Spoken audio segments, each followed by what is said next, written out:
On September 8, 2025, the U.S. Supreme Court blocked the Trump-era tariffs, fundamentally shifting America's economic stance. This isn't just a domestic legal matter, it's a global turning point.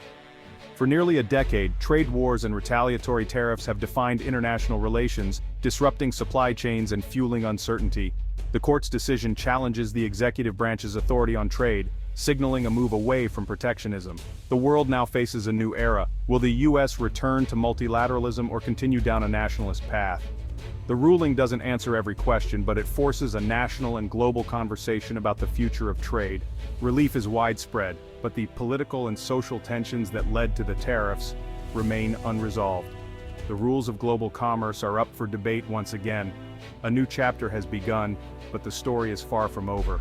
To truly grasp the Supreme Court's recent decision, it's important to understand the complex backdrop that led us here. We need to revisit the origins and evolution of the modern tariff wars, which have deep roots in both economic policy and political strategy. In 2018, the Trump administration made headlines by imposing steep tariffs on imported steel and aluminum, justifying the move on the grounds of national security and the need to protect American industries. Allies like Canada and the European Union were taken aback, suddenly finding themselves labeled as economic threats rather than partners, which strained long-standing alliances. Not long after, the US turned its focus to China, launching a sweeping trade war that would send shockwaves through the global economy and disrupt established supply chains. China responded with its own tariffs, targeting key American exports like soybeans and pork, escalating tensions and leaving US farmers and manufacturers caught in the crossfire. The administration's rationale was clear. Tariffs would bring back American jobs, level the playing field, and force trading partners to negotiate fairer deals, a message that resonated with many voters across the country. However, the global economy is deeply interconnected, and these tariffs triggered widespread volatility, uncertainty, and price increases for both businesses and consumers. Many businesses struggled to plan for the future, facing unpredictable costs and supply chain disruptions, while trade negotiations between the US and China repeatedly stalled. The so-called Phase 1 deal with China in 2020 offered only a brief pause in hostilities.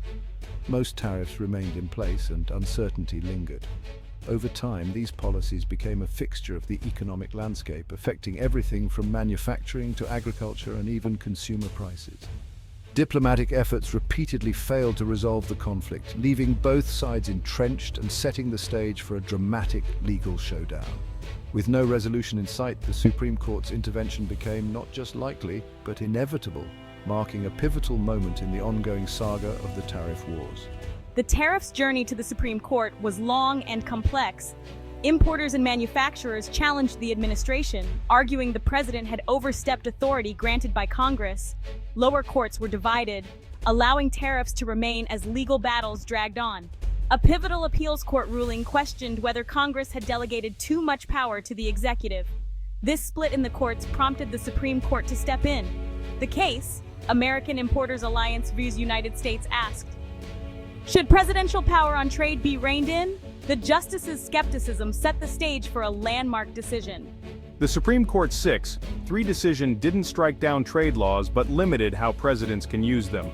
The majority ruled that Congress never intended to give the executive unlimited authority over tariffs. The court found the administration's broad use of national security as justification unconstitutional. Chief Justice Roberts wrote, "The executive's power to regulate commerce is not a blank check." The ruling reasserts Congress's primary role in trade policy. Dissenters warned the decision could weaken America's ability to respond to global threats. The immediate effect, an injunction halting the tariffs but not automatic repayment. Future tariffs must be narrowly tailored and clearly justified. The precedent shifts significant trade power back to Congress. Whether Congress is ready remains to be seen. The economic impact was immediate. Markets soared as uncertainty lifted. Companies reliant on global supply chains like Apple and Ford saw stock prices jump. For Wall Street, the end of tariffs meant lower costs and renewed confidence. For Main Street, the picture is mixed. Consumers are expected to see lower prices as tariffs disappear, easing inflation. But in steel and aluminum towns, anxiety grew over potential job losses. Industry leaders warned of plant closures, highlighting the trade-off between national gains and local pain. For farmers, the ruling is a lifeline. China's retaliatory tariffs had devastated exports. The end of tariffs could reopen critical markets, offering hope for recovery. The decision underscores the central tension trade policy creates winners and losers.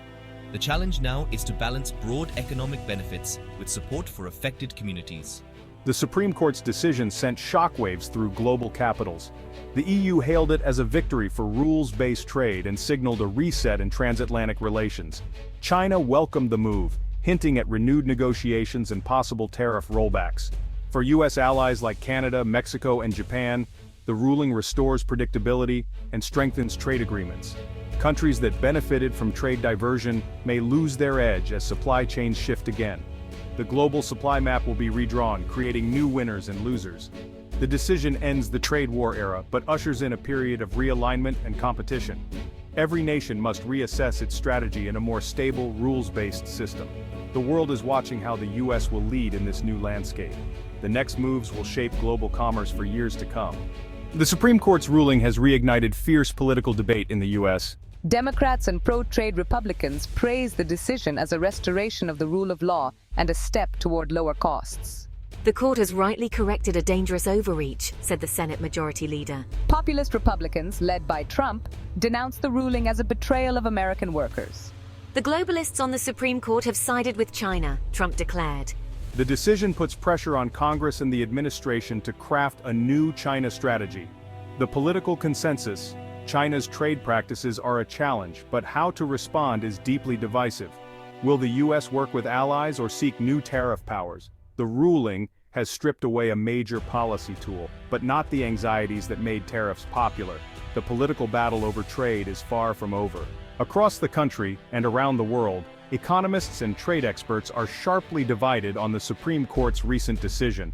The ruling has sparked intense debate, with some hailing it as a turning point for economic policy, while others warn of serious consequences for America's global standing. Adam Posen of the Peterson Institute calls the decision a clear win for economic growth. He argues that tariffs have long acted as a drag on both businesses and consumers, raising costs and stifling innovation. According to Posen, removing these barriers will not only lower prices for everyday Americans, but also create a more competitive environment for U.S. companies. He believes that the removal of tariffs will encourage new investment, drive productivity gains, and ultimately lead to more jobs and higher wages across multiple sectors of the economy. But not everyone agrees.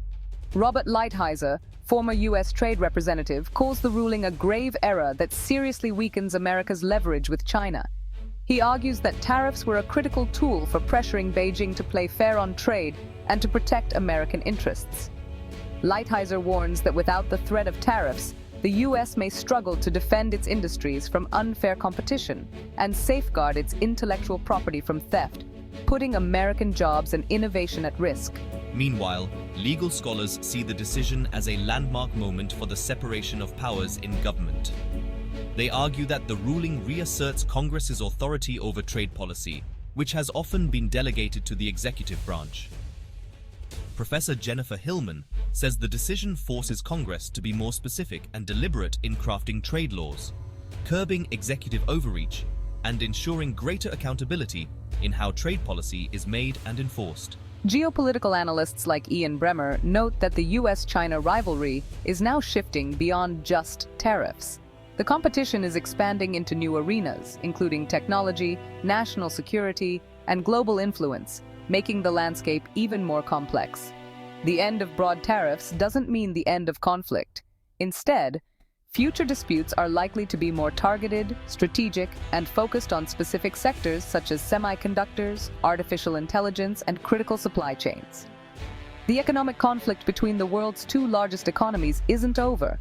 It's simply evolving, taking on new forms and presenting fresh challenges for policymakers and businesses alike. The battlefield of global trade is changing, not disappearing. As the rules shift, so too do the strategies, alliances, and risks that define the future of international commerce. The Supreme Court has closed one chapter in America's economic story, but the next is still unwritten, waiting for bold ideas and decisive action to fill its pages. The dawn of a new era brings both uncertainty and opportunity. The end of tariffs creates a vacuum, an open space in which new policies, partnerships, and priorities must emerge. What fills this void will shape not only the nation's economy, but also its role in the world for generations to come. The world has changed dramatically. The old status quo is gone, replaced by a rapidly evolving global landscape. Markets are more interconnected than ever, and the pace of innovation is relentless. The U.S. must now lead a new era of economic diplomacy, forging stronger alliances and working closely with partners to address complex global challenges, climate change, supply chain disruptions, and technological competition. Revitalizing institutions like the WTO and forging new forward-thinking agreements is essential to ensure fair and open trade, resolve disputes, and set standards for the future. On China, a multilateral approach, uniting with allies and like-minded nations, offers far more leverage and stability than unilateral action ever could. Cooperation is key to managing competition and ensuring a level playing field. Domestically, the pain that fueled tariff politics, lost jobs, shuttered factories, and struggling communities must be addressed head-on. Ignoring these wounds risks repeating the mistakes of the past. Investment in worker retraining, modern infrastructure, and the industries of the future is critical. By equipping Americans with new skills and opportunities, we can build a more resilient and inclusive economy. Trade policy abroad is unsustainable without economic justice at home. Ensuring that prosperity is shared and that no one is left behind is not just a moral imperative, it's a strategic necessity. The Supreme Court has handed power back to Congress and the executive branch. Now it's up to our leaders to rise to the challenge, crafting policies that reflect the needs and hopes of all Americans. The world is watching closely, waiting to see if America can lead with wisdom, vision, and a renewed sense of purpose in this pivotal moment. The future of global trade is being written now by governments, businesses, and everyday people. Let's seize this moment and write it together, building a more prosperous and connected world for all.